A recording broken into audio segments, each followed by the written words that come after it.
वो क्या है, विद्युत धारा।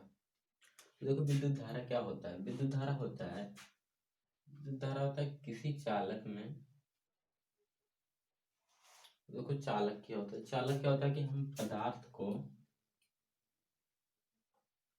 हम तीन कैटेगरी में डिवाइड कर सकते हैं। पहले चालक,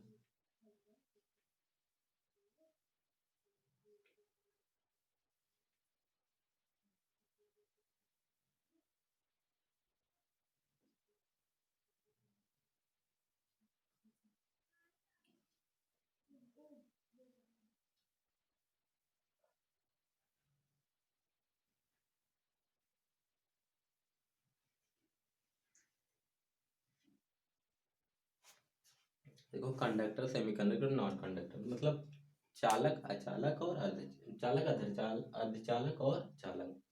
देखो चालक क्या होता है कि जिसमें होता है आवेश का प्रवाह हो सके, यानी विद्युत धारा आसानी से बह सके। दूसरा क्या होता है, अर्धचालक। अर्धचालक क्या होता है कि जिसमें, और क्या होता है तीसरा, तीसरा मानते हैं अचालक, जिसमें विद्युत धारा ना बह सके। और जो चालक और अचालक के जो बीच का होता है, मतलब जिसमें विद्युत धारा पर बहुत कम मात्रा में हो, उसे क्या बोलते हैं, अर्धचालक। अब देखो किसी चालक में विद्युत का प्रवाह किसमें होगा, चालक में होगा। अब देखो किसी चालक में जो आवेश का प्रवाह होता है उसे क्या बोलते हैं, विद्युत धारा। जैसे अगर कहीं पर ये रिवर, इसमें अगर पानी का प्रवाह हो रहा है तो हम इसे क्या बोलते हैं, पानी की धारा बोलते हैं। इसी प्रकार अगर कहीं पर आवेश का प्रवाह हो रहा है तो उसे हम क्या बोलते हैं, अगर विद्युत का प्रवाह हो रहा है तो उसे क्या बोलते हैं, विद्युत धारा। अब देखो आवेश क्या होता है, आवेश क्या होता है कि जैसे हम सपोज मान लेते हैं बचपन में क्या होता है कि कंघे, जब कंघे को रगड़ते हैं तो क्या होता है, फिर उसके किसी कागज के पास लाते हैं, मतलब ये कॉमन सा एग्जांपल है, तो क्या होता है कि वो आकर्षित करने लगता है, तो हम बोलते हैं कि जो ये कंघा है, कॉम्ब, ये आवेशित हो गया। अब देखो आवेशित, फिर बाद में ये हुआ कि जो आवेश होता है वो दो टाइप के निकले।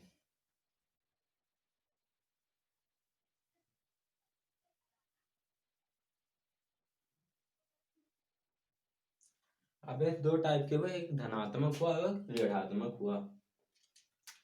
तो यहाँ से अगर देखो किसी एलिमेंट को, तो यहाँ पे प्रोटॉन होता है और न्यूट्रॉन होता है, और यहाँ पे इलेक्ट्रॉन होता है। अब देखो इलेक्ट्रॉन पर ऋणावेश होता है,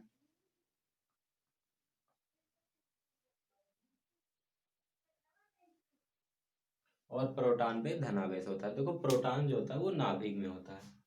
अब क्या बोलते हैं, हम बोलते हैं कि भाई आवेश, तो आवेश कौन सा प्रवाहित है, इलेक्ट्रॉन बाहर होता है, ये आसानी से निकल जाता है। तो हम क्या होते हैं कि जो विद्युत धारा होता है वो इलेक्ट्रॉन के प्रवाह से ही होता है। और देखो अगर किसी पदार्थ में, कोई भी मेटर है, अगर उसमें धनावेश और ऋणावेश बराबर है तो उस पदार्थ को क्या बोलते हैं, उदासीन बोलते हैं। अब विद्युत धारा क्या हुआ, आवेश प्रवाह की दर, मतलब एक सेकंड में कितना आवेश फ्लो हो रहा है, इस एरिया से एक सेकंड में कितना आवेश फ्लो हो रहा है, उसे क्या बोलते हैं, हम विद्युत धारा बोलते हैं।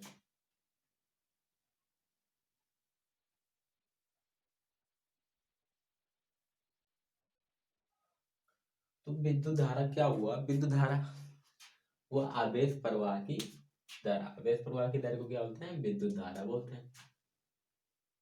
ठीक है। अब देखो अगर हम विद्युत धारा, तो इसका लिख सकते हैं मैथमेटिकल, विद्युत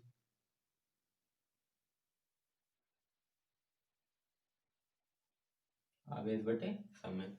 तो विद्युत धारा बराबर क्या हुआ, यहाँ पे आवेश बटे समय हुआ। अगर देखो विद्युत धारा को हम सामान्यता जनरली आई से लिखते हैं, और आवेश को क्यू से, और समय को टी से। तो आई बराबर क्यू बाई टी, ये हमारा फॉर्मूला हो गया कि धारा होता है आवेश बटे समय। अब देखो इसका मात्रक क्या होता है, मात्रक क्या होता है, हमें पता है कि आवेश का मात्रक कूलम होता है, और समय का मात्रक सेकंड, और इसको एक समान रूप से एम्पियर,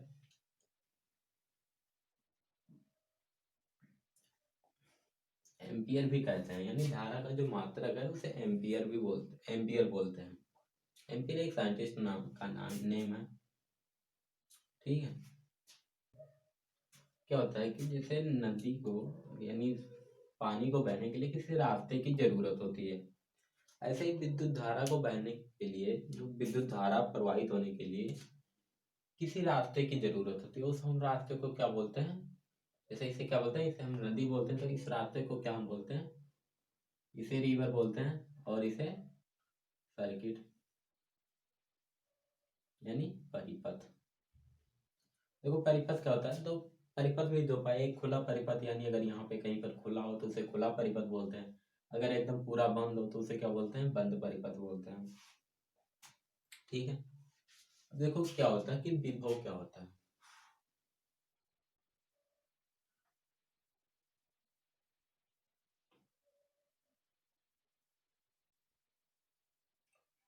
देखो जनरली क्या होता है कि विद्युत विभव होता है कि अगर हम चार्ज है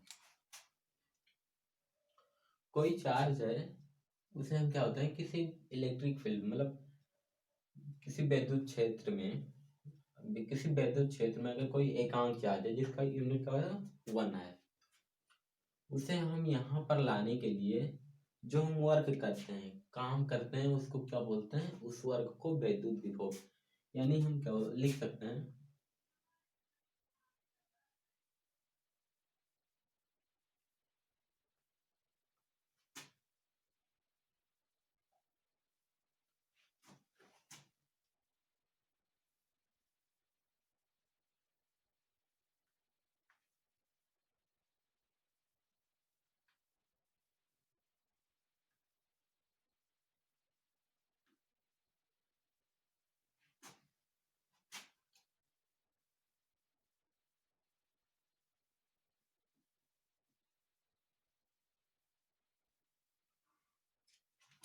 देखो क्या होता है कि अनंत से किसी चार्ज को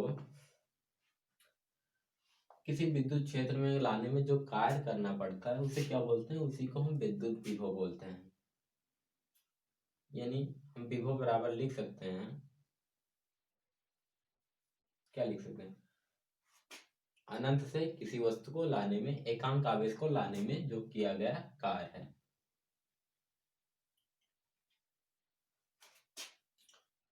ठीक है। अब देखो विभवांतर क्या होता है वो,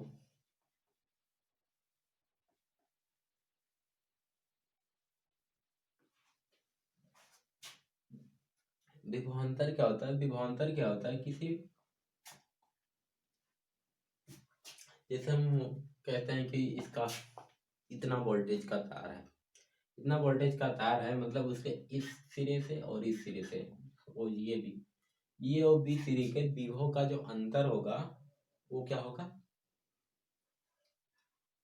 उसे क्या बोलते हैं? विभवांतर।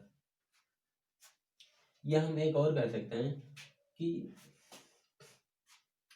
एकांक आवेश को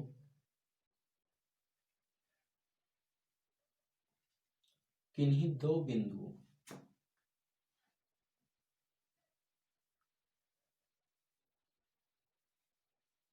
के मध्य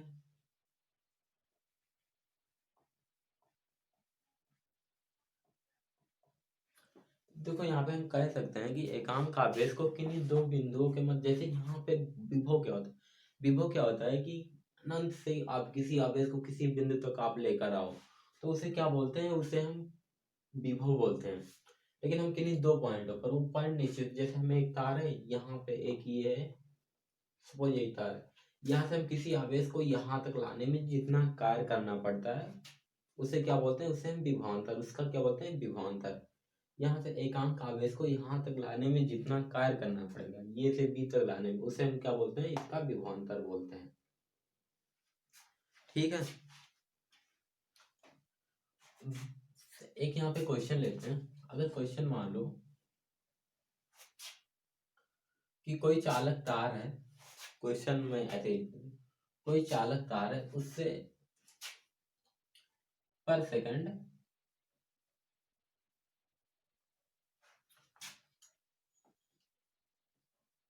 × 10⁸ 8 इलेक्ट्रॉन फ्लो होते हैं। यानी कोई चालक है, उसके एक कोने से यहाँ इतने इलेक्ट्रॉन फ्लो होते हैं, मतलब प्रवाहित होते हैं। तो हमें बताना है कि उसमें करंट कितना फ्लो होगा, यानी उसका करंट कितना होगा इलेक्ट्रॉन पर सेकंड। तो फाइन मतलब धारा ज्ञात करें। तो क्या होता है कि आवेश प्रवाही, अगर देखो 6.0 गुणे 10⁸ इतने इलेक्ट्रॉन प्रवाहित हो रहे हैं। सपोज इसे हम 18 मान लेते हैं। 6.0 गुणे 10⁸ इलेक्ट्रॉन प्रवाहित हो रहे हैं 1 सेकंड में। पर सेकंड मतलब 1 सेकंड में। तो धारा, तो हमें पता है धारा बराबर आवेश बटे समय। अब देखो हमें पता है एक इलेक्ट्रॉन पर आवेश कितना होगा। एक इलेक्ट्रॉन पर आवेश होता है 1.6 गुणे 10⁻−19 कूलम। एक इलेक्ट्रॉन पर आवेश होता है कितना, 1.6 इंटू 10⁻−19 कूलम। तो 6.0 इंटू 10⁻18 इलेक्ट्रॉन पर कितना आवेश होगा। तो एक इलेक्ट्रॉन पर इतना आवेश है, तो 6 गुणे 10⁻18 इस पर कितना इलेक्ट्रॉन होगा, मल्टीप्लाई होगा। तो आवेश कितना हुआ 6 इंटू 10⁻18 ना अपॉन 1 सेकेंड, यानी कितना होगा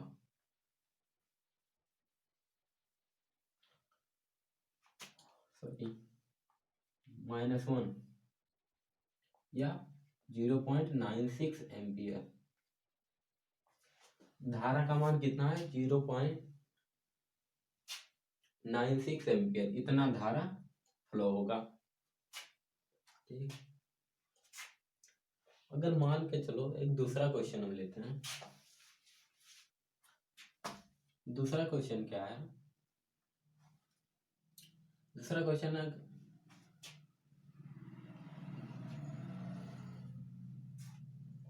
कि किसी परिपथ में अगर 0.5 एम्पियर अगर धारा फ्लो हो रही है, तो हमें बताना है कि 1 घंटे में कितना आवेश प्रवाहित हो। क्या कहा है कि अगर किसी परिपथ में, अगर किसी चालन में मतलब जो धारा है वो 0.5 एम्पियर प्रवाहित हो रही है, तो हमें क्या बताना है कि उसका 1 घंटे में कितना आवेश प्रवाहित हो जाएगा। तो हमें पता है I into Q by T. तो क्यू कितना होगा I इंटू टी। आई का मान हमें दिया 0.5 इंटू टी का मान 1 घंटे। और 1 घंटे में कितने सेकंड होते हैं, 1 घंटे में 60 मिनट इंटू 60 सेकंड कितना हुआ 30 इंटू 16 कितना हुआ, इतना कूलम धारा फ्लो होगा 1 घंटे में। ठीक है,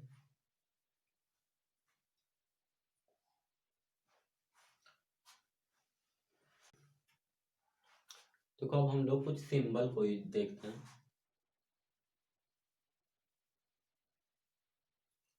सिंबल को मतलब प्रतीक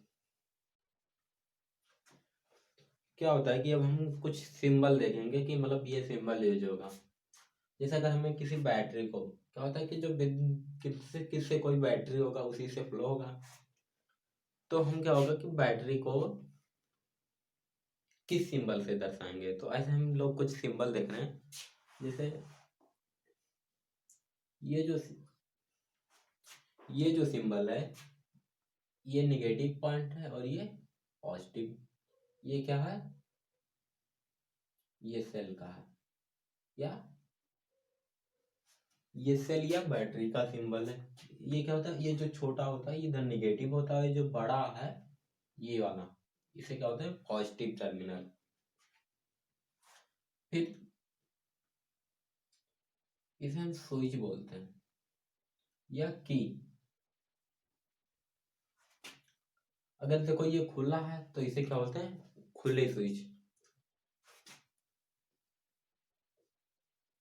इसे, और इसे क्या बोलते हैं, अगर यहाँ पे डॉट लगा दो, इसे क्या बोलते हैं, इसे बोलते हैं हम लोग क्लोज, क्लोज स्विच बोलते हैं। देखो इसे हम लोग क्या बोलते हैं, ये होता है प्रतिरोध। प्रतिरोध क्या होता है वो हम लोग आगे पढ़ेंगे, प्रतिरोध क्या होता है। ये प्रतिरोध का सिंबल है। फिर उसके बाद में ये अपना बल्ब का सिंबल है। अगर हम ऐसे कहीं पर दर्शाएंगे तो क्या होगा, ये बल्ब का सिंबल होगा। आप लोग समझ जाना कि ये बल्ब है।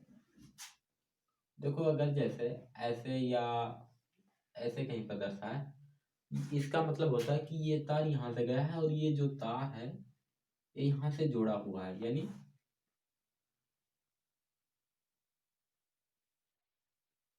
और अगर कहीं ऐसे लिखा है, सॉरी ऐसे बना है, इसका मतलब कि ये तार तो इधर गया है, पर ये तार इस तार के ऊपर से आया, इससे सटा नहीं, जुड़ा नहीं है।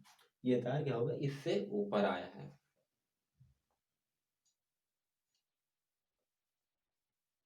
ठीक है।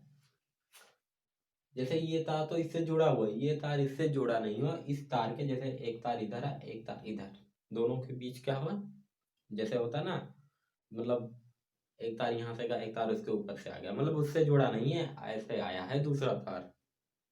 या फिर कह सकते हैं कि एक तार है, इस पर जैसे प्लास्टिक की वो लगी होती है, दूसरे तार पे प्लास्टिक, तो दोनों को ऐसे रख सकते हो, कोई भी करंट मतलब जुड़ेगा नहीं। ठीक है। ये मतलब आप लोग मतलब थोड़ा याद कर लेना कि अगर हम मतलब ऐसा बनाएंगे, आगे परिपथ जो सर्किट बनाएंगे उसमें ऐसा ही बनाएंगे, उसमें लिखा नहीं रहेगा कि कौन सा प्रतिरोध है क्या है, ऐसा ही बनाया रहेगा। ठीक है।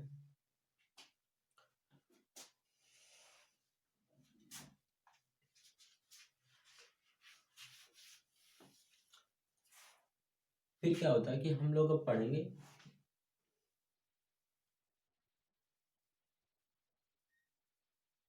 ओम का नियम। ओम का नियम क्या होता है, ओम का नियम बताता है ये, मतलब जब रूम टेम्परेचर, अगर कम टेम्परेचर लो तब भी ये फॉलो नहीं होता है। मतलब ओम का नियम होता है कि किसी चालक में जो धारा का प्रवाह होता है, किसी चालक, या कह सकते हो किसी चालक के जो सिरों पर विभवांतर होता है, सिरों पर मतलब उनका जो विभवांतर होता है, किसी चालक में जो विभवांतर होता है, वो कहते हैं उसमें बहने वाली धारा के समानुपाती होता है। यानी अगर वोल्टेज ज्यादा होता है तो धारा भी ज्यादा होता है, वोल्टेज कम होता है धारा भी कम हो जाता है। यानी वोल्टेज बढ़ाओगे धारा भी बढ़ेगा, वोल्टेज घटाओगे धारा भी घटेगा। ठीक है। फिर देखो ये ओम का नियम कहता है, लिख सकते हो किसी चालक में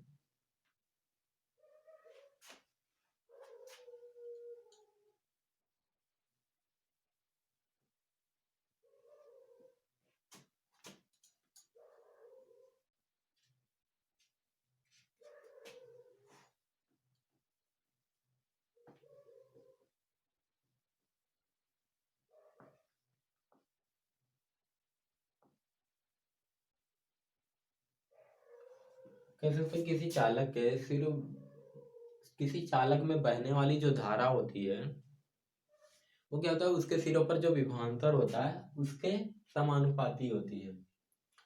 तो देखो समानुपाती का हटाने के लिए क्या होता है कि हम कोई कांस्टेंट लगा लेते हैं। जैसे अगर हम ये इसे बराबर करना होता है तो देखो हम मतलब कांस्टेंट क्यों लगाते हैं ये भी जान लो। जैसे हमें पता है कि ये यहाँ से आगे जाएगा, तो मतलब सपोज दो लोग एक दूसरे के समानुपाती हैं, ये भी आगे बढ़ रहा है, ये और बी, ये भी आगे बढ़ रहा है तो बी भी आगे बढ़ रहा है। अगर ये 2 गुना बढ़ा तो ये भी 2 गुना बढ़ जाता है। लेकिन क्या होता है, ये यहाँ पे 5 पे है और ये यहाँ पे मान लो 8 पे है, ये बढ़ा तो ये भी बढ़ गया। मान लो ये 5 से 10 हुआ, ये क्या हुआ 8 से 16 हो गया 15, यानी ये बढ़ रहा है तो वो भी बढ़ रहा है। लेकिन दोनों बराबर थोड़ी हैं, ये 5 है ये 8 है, पर दोनों बढ़ रहे हैं, ये भी बढ़ रहा है तो ये भी बढ़ रहा है। इसी प्रकार वोल्टेज अगर बढ़ रहा है तो धारा भी बढ़ रही है, जबकि वोल्टेज और धारा नहीं बढ़ा। अब देखो इसे हम कैसे बराबर करें, ये 5 है और ये 8 है, तो अगर हम ये बराबर बी करना होगा तो हम कैसे करेंगे, तो कुछ मल्टीप्लाई से, यानी हम कह सकते हैं अगर ये बढ़ रहा है तो बी बी भी बढ़ रहा है, मतलब ये आगे जा रहा है तो बी, पर दोनों बराबर नहीं है। क्यों, देखो ये यहाँ पे 5 है और ये यहाँ पे 8 है, तो हम क्या करें कि ये और बी दोनों बराबर हो जाएं। तो हम ये और बी को बराबर करने के लिए कोई कांस्टेंट लगा ले, सपोज जो कांस्टेंट के है, तो देखो ये 5 है और बी कितना है 8, तो क्या बराबर 5/8। तो यानी ये जो है वो बी के 5/8 के बराबर है। इसीलिए के कांस्टेंट लगाते हैं कि बढ़ तो रहे हैं दोनों में, पर दोनों बराबर नहीं, दोनों को बराबर करने के लिए हम कांस्टेंट लगाते हैं। अब कांस्टेंट क्यों लगाते हैं पता चल गया, हम बराबर करने के लिए। तो मतलब आई में हम कुछ चीजों से गुणा करेंगे तो क्या होगा, बी के बराबर होगा, तो क्या होगा कांस्टेंट। अब उस कांस्टेंट को हम क्या बोलते हैं, आर आई, वी बराबर आर आई। तो यहाँ पे जो आर होता है इस कांस्टेंट को, ये कांस्टेंट होता है। अगर किसी तार को मतलब चालों को अगर उसका लंबाई एरिया अगर नियत रखें, मतलब कांस्टेंट रख दें, तो आर भी क्या होगा कांस्टेंट हो जाएगा। तो देखो हमें पता है अगर हम इसका ग्राफ बनाएं, सपोज ये v बनाएं और ये i, तो यहाँ से देखो अगर हम इसे y एक्सिस मान लें और इसे x, तो हमें पता है y बराबर mx, y बराबर mx का ग्राफ किस है, जहाँ पे m क्या होगा उसका क्या बोलते हैं, परवड़ता बोलते हैं, स्लोप। तो r क्या होगा उसका स्लोप, देखो y equal to m x, V equal to R I, इसे हम y मान ले इसे x, तो इसका y बराबर एम एक्स का ग्राफ कैसे बनता है, ऐसे बनता है। और इसका जो tan थीटा होगा वो कितना होगा, r के बराबर होगा। ठीक है, देखो कुछ पदार्थ होते हैं जो ओम के नियम को फॉलो नहीं करते, जैसे सेमीकंडक्टर भी ओम के नियम को फॉलो नहीं करते, केवल चालक होते हैं जो ओम के नियम का पालन करते हैं। हम लोग देखेंगे कि विद्युत धारा होती है उसकी कौन सी दिशा होती है। तो देखो विद्युत धारा की जो दिशा होती है वो इलेक्ट्रॉन के बहने के विपरीत दिशा होती है। अगर इलेक्ट्रॉन इधर फ्लो हो रहा है तो विद्युत धारा क्या होगी, इधर होगी। देखो क्या होता है, जो विद्युत धारा होता है वो धनावेश प्रवाह की दर को बोलते हैं विद्युत धारा। तो जो इलेक्ट्रॉन इधर फ्लो होगा तो इधर क्या होगा, निगेटिव चार्ज फ्लो होगा, जबकि जो विद्युत धारा होती है वो पॉजिटिव चार्ज होती है। तो इसलिए पॉजिटिव चार्ज अगर इधर निगेटिव चार्ज फ्लो हो रहा है तो हम मान सकते हैं उसके अपोजिट पॉजिटिव चार्ज फ्लो होगा। इसलिए जो विद्युत धारा होगी वो इलेक्ट्रॉन के बहने की विपरीत दिशा होगी। जैसे एग्जाम्पल लेते हैं, यहाँ पे आप मान लो ट्रेन आ रही है, यहाँ पे खंभा, तो खंभे पर जो होगा वो बोलेगा ट्रेन मेरी तरफ आ रही है, और जो ट्रेन पे बैठा है उसे लगेगा कि खंभा मेरी तरफ आ रहा है।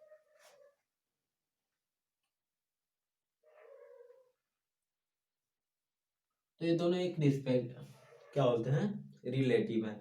तो इसी प्रकार हम रिलेटिव में अगर इधर निगेटिव चार्ज का फ्लो हो रहा है तो हम मान सकते हैं उसके अपोजिट पॉजिटिव चार्ज का फ्लो होगा। ठीक है, तो क्या होती है ये इलेक्ट्रॉन के बहने की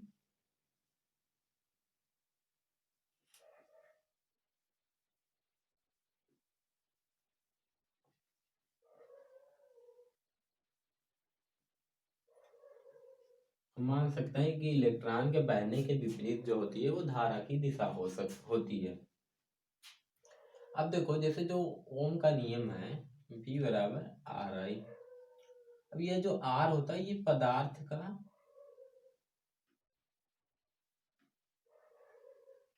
किसी पदार्थ का जो होता है आर वो अलग अलग होता है। मतलब एक ही पदार्थ जो चालक है वो उसका अलग अलग यानी प्रतिरोध अलग अलग होता है। तो अलग अलग क्यों होता है, किस पर वो डिपेंड करता है, जो प्रतिरोध होता है वो किस पर डिपेंड करता है। तो देखो प्रतिरोध अगर हम टेम्परेचर सेम रखें, हम नियत ताप पे बात कर रहे हैं, अगर मान लो 25 डिग्री सेल्सियस पर कर रहे हैं तो दूसरे का भी हम 25 डिग्री सेल्सियस उसी तापमान पे ही एक्सपेरिमेंट करेंगे। तो क्या होता है कि जो होता है चालक के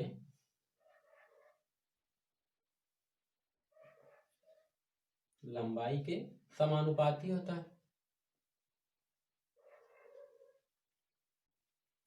और दूसरा क्या है क्षेत्रफल के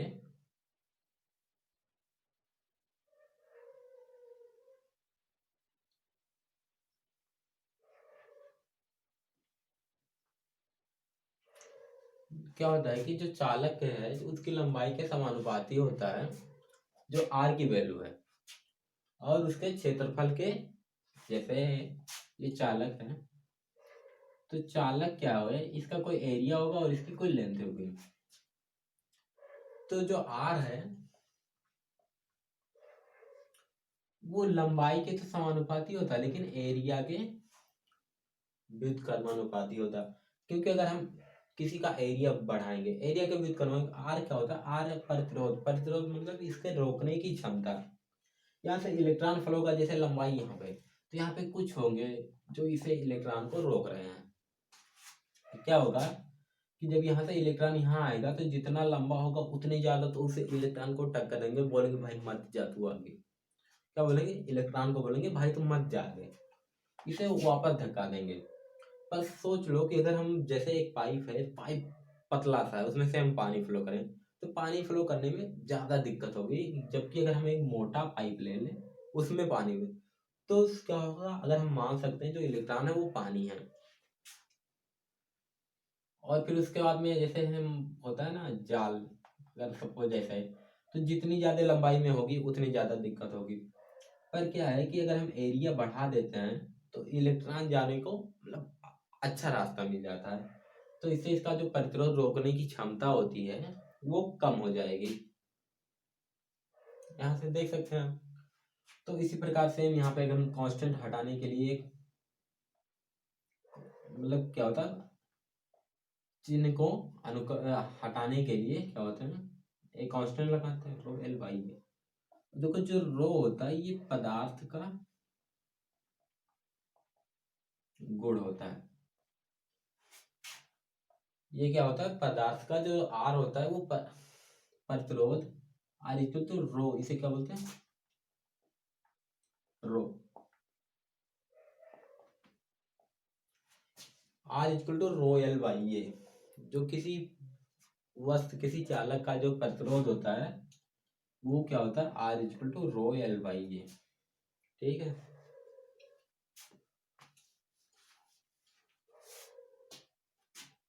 देखेंगे क्वेश्चन क्या है। क्वेश्चन यह है कि अगर कोई सेल है, अगर कोई परिपथ है, तो परिपथ का अगर मान लो प्रतिरोध क्या है,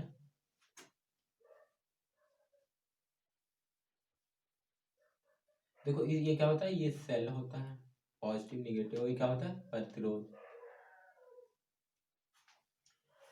और देखो प्रतिरोध का जो मात्रक होता है, हम आपको नहीं बताते, प्रतिरोध का जो मात्रक होता है वो ओम होता है। इसे ऐसे लिखते हैं, ऐसे ओम को ऐसे लिखते हैं, ये ओम का चिन्ह है भाई। वो ओम मत समझ लेना अपना वाला, ये ओम साइंटिस्ट साइमन ओम, ये वैज्ञानिक का नाम है। उन्हीं के नाम पर जो प्रतिरोध का मात्रक है ओम, ओम ने खोजा तो इसलिए उसने अपने ही नाम पर उसका मात्रक रख दिया। तो देखो सपोज मान लो कि सेल है, जैसे 220 वोल्टेज है, और इसका जो परिपथ है उसका प्रतिरोध अगर मान लो 1100 ओम है, तो हमें फाइंड आउट करना है कि इस परिपथ से कितनी धारा बहेगी।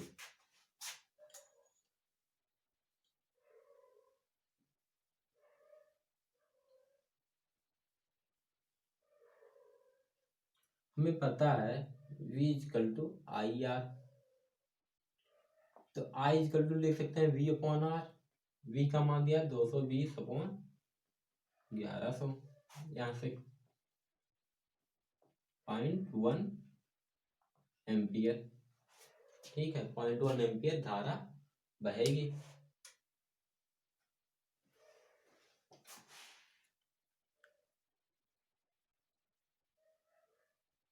हम लेते हैं कि जैसे कोई चालक है,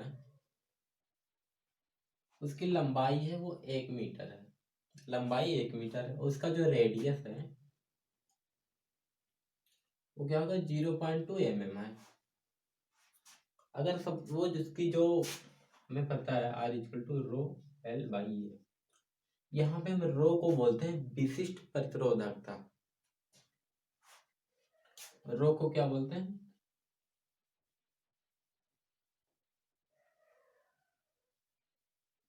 विशिष्ट प्रतिरोधकता। तो अगर हमें रो दिया है,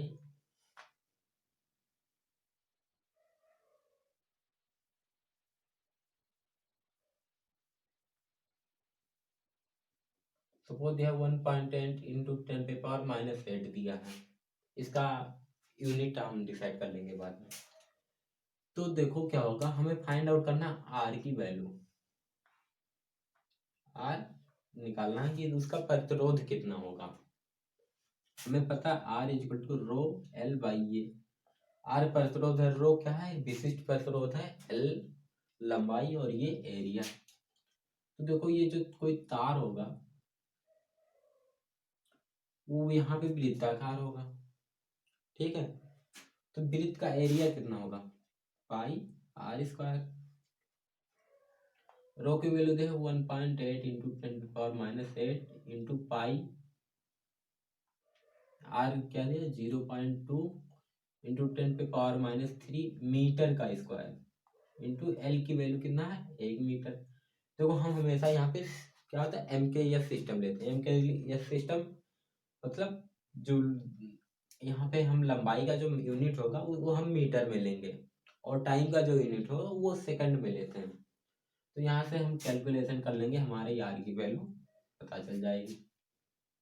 ठीक है, एक देखो एक सिंपल अच्छा सा क्वेश्चन लेते हैं कि अगर सपोज किसी तार है, तार को खींचकर दोगुना करने पर क्या है कि अगर क्वेश्चन क्या है कि अगर तार किसी तार को खींचकर हम दोगुना करते हैं तो उसका प्रतिरोध कितने गुना बढ़ जाएगा।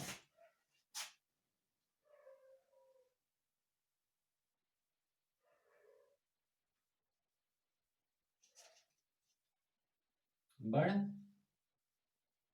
जाएगा। क्या है कि अगर हम तार को किसी तार को खींचकर अगर हम दोगुना कर देते हैं तो उसका प्रतिरोध कितना बढ़ जाएगा। तो देखो सपोज मान ले, पहले हम मान लेते हैं कि जो उसका प्रतिरोध है वो आर था, आर। अब देखो हम तार को खींच रहे हैं, तो तार को खींच रहे हैं तो उसका क्या होगा, मास जैसे 2 किलो, मान लो 250 ग्राम तार है, तो अगर हम खींच के उसे बड़ा कर देंगे तब भी तो 250 ग्राम ही रहेगा। यानी हम क्या कर सकते हैं कि उसका आयतन जो होगा वो हमेशा बराबर रहेगा। समझे, आयतन क्या होगा बराबर होगा। जैसे होता ना किसी चीज को पिघलाकर, जैसे गोले को पिघलाकर बेलन बनाते हैं, तो क्या होगा उसका आयतन सेम होगा। तो इसी तरह हम खींच के लेते हैं तो उसका जो क्या होगा आयतन जो होगा वो सेम होगा। तो हमें पता है कि जो तार होगा वो बेलनाकार होगा, बेलन का आयतन क्या होगा pi R square. L L dash. Suppose क्या होगा कि अगली बार जो लंबाई होगी वो एल डैश, और क्या होगा, रेडियस आर डैश है। तो ये देखो R square into l is equal to R dash का स्क्वायर इंटू यल कितना है, 2l। लंबाई को दोगुनी कर दे, एल डैश कितना होगा 2l। यहाँ से l l cancel, R dash का स्क्वायर, यहाँ से हमारा आर डैश का स्क्वायर कितना है, आर स्क्वायर बाई 2। तो हमें पता है हम आर डैश निकालेंगे, यहाँ ये आर डैश मतलब रेडियस, और इस आर डैश का मतलब क्या होता है, इस आर डैश का मतलब होता है प्रतिरोध। रो एल एल कितना है, एल 2l है, और एरिया पाई आर डैश का स्क्वायर इक्वल टू कितना, रो 2l, इसका एरिया कितना है, पाई आर स्क्वायर।